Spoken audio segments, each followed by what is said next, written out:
तो झारखंड विधानसभा में सूबे के वित्त मंत्री डॉक्टर रामेश्वर उरांव बुधवार को वित्तीय वर्ष 2021-22 का बजट पेश करेंगे। बजट को लेकर रांची के लोगों की उम्मीदें भी काफी बढ़ी हुई हैं। खास तौर पर शिक्षा के क्षेत्र में किस तरह का बजट होना चाहिए, शिक्षा के क्षेत्र से जुड़े लेक्चरर, प्रोफेसर और विद्यार्थियों ने इस पर मिलीजुली प्रतिक्रिया दी है। राज्य में स्कूली शिक्षा को मातृभाषा में पढ़ाने की समुचित व्यवस्था की मांग भी रखी गई है और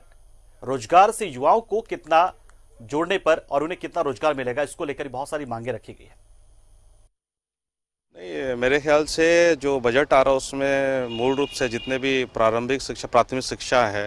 या हाई स्कूल शिक्षा है, इन सबको क्रमबद्ध करके सही तरीके से और सुदृढ़ करने की आवश्यकता है। जितनी व्यवस्था है अभी है, सरकार अपना कार्य कर रही है, कहीं ना कहीं कुछ कमियां हैं जिनको हम सभी जानते हैं। तो इन कमियों को स्पष्ट तौर पे सरकार को ध्यान देना चाहिए। जब शिक्षा बेहतर होगी तो मुझे लगता है समाज निश्चित रूप से आगे बढ़ेगा और रोजगार के भी अवसर आएंगे। तो मुझे लगता है कि बहुत अच्छा बदलाव हो सकता है कि शिक्षा नीति पे अच्छा कार्य हो। झारखंड के अगर परिप्रेक्ष्य में कहा जाए तो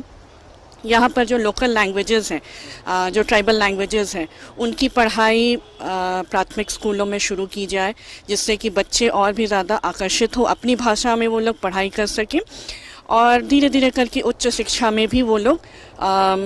सम्मिलित हो सकें। तो मुझे सरकार से उम्मीद है कि पहले भी काफ़ी उन्होंने अच्छा काम किया है और मिड डे मील वगैरह, बच्चों को मुफ्त में स्कूली ड्रेस, किताबें वगैरह मुहैया कराना, ये उनकी अच्छी नीति है और आगे भी उम्मीद करते हैं कि सरकार इसी तरह से शिक्षा के प्रति काफ़ी रुचि रखेंगे। रीजनल लैंग्वेज पे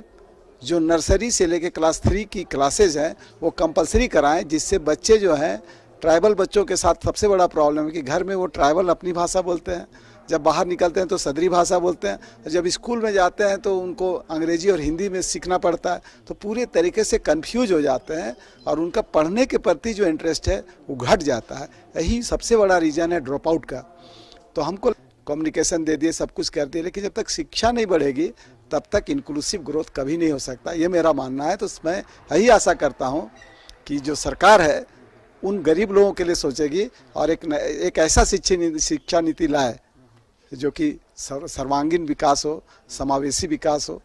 हम लोगों का बजट तो स्टूडेंट है तो हम लोग अपने स्टूडेंट के हित के लिए सोचेंगे। ऐसा बजट सरकार लाए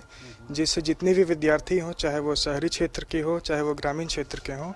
सभी को सही से शिक्षा मिले, सारा व्यवस्था मिले, जिससे वे अपने उज्जवल भविष्य को देख सकें अपने कॉलेज में, अपने स्कूल में। और सरकार से यही दरख्वास्त रहेगी कि वे ऐसा योजना, ऐसे बजट लाएं जिसमें बच्चों को उनकी योग्यता के अनुसार उनकी नौकरी दिया जाए,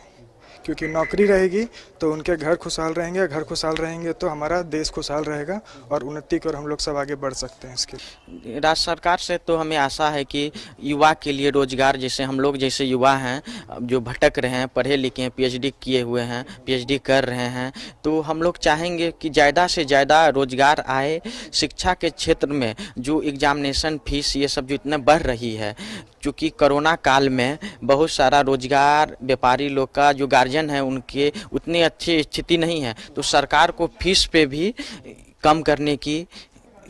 की व्यवस्था करनी चाहिए और हम लोग जैसे युवा जो हैं जो कि रोजगार के लिए भटक रहे हैं